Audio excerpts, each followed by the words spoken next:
오늘은 머리는 좋은데 공부머리만 없어요라는 주제로 내 자녀가 보통의 아이인지 똑똑한 아이인지 아니면 더 똑똑한 아이인지 구별하는 방법에 대해서 생각해 보기로 하겠습니다. 저는 유치원생이나 초중학생들을 가르칠 때 단기간에 학습 영역을 최고로 높이는 비법으로 한자 공부를 강조합니다. 그 이유는 분명합니다. 국어, 사회, 과학 등 모든 교과는 한글을 통해서 배우게 되는데 교과서를 읽고 이해하는 능력인 학습 능력이 부족하게 되면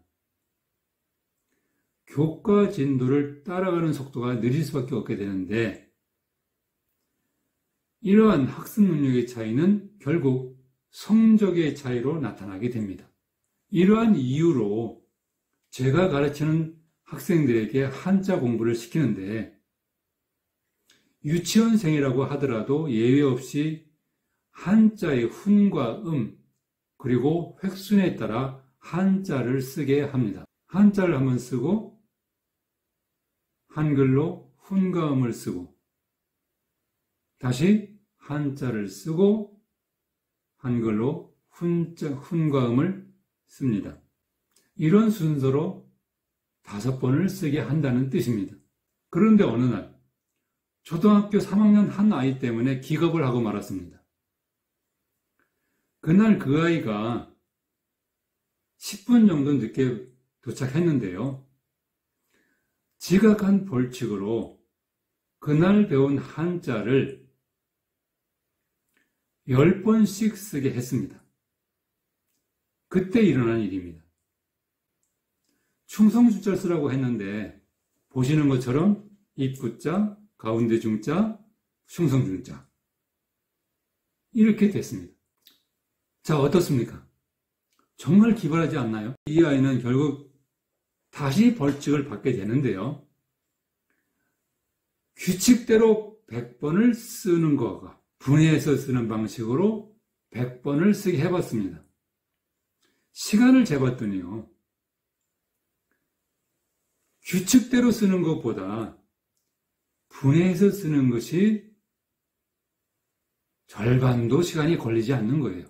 이 아이 입장에서는 10분 지각했는데 게다가 벌칙까지 받았잖아요. 그러니까 빨리 그 숙제를 마치고 수업을 받으려고 하니까 마음이 급했던 거예요. 이 아이 나름 시간을 절약하는 방법을 터득해냈는데요. 놀랍지 않으십니까? 그런데 이보다 더 기막힌 경우가 있습니다. 아름다울 미자를 수십 번 쓰게 했는데 뻥을 좀 보태서 수십 개의 글자를 정말 눈 깜짝할 사이에 써내는 겁니다. 한번 보세요. 연필을 들더니 한자 노트에 줄을 긋기 시작하는 겁니다. 그러더니 사람 인자만 수십 번 반복하는 거예요. 그리고 나더니 만족한 표정을 지으면서 점을 2개씩 찍어 나가는 겁니다. 자, 직접 보신 소감은 어떠신가요? 이렇게 하면요. 정상적인 방법으로 쓰는 것보다 시간은 3분의 1도 걸리지 않습니다. 지금까지 2가지 예를 들었는데요. 첫 번째의 경우가 보통 아이라면 두 번째는 이보다 더 똑똑한 아이죠. 그런데 이게 끝이 아닙니다.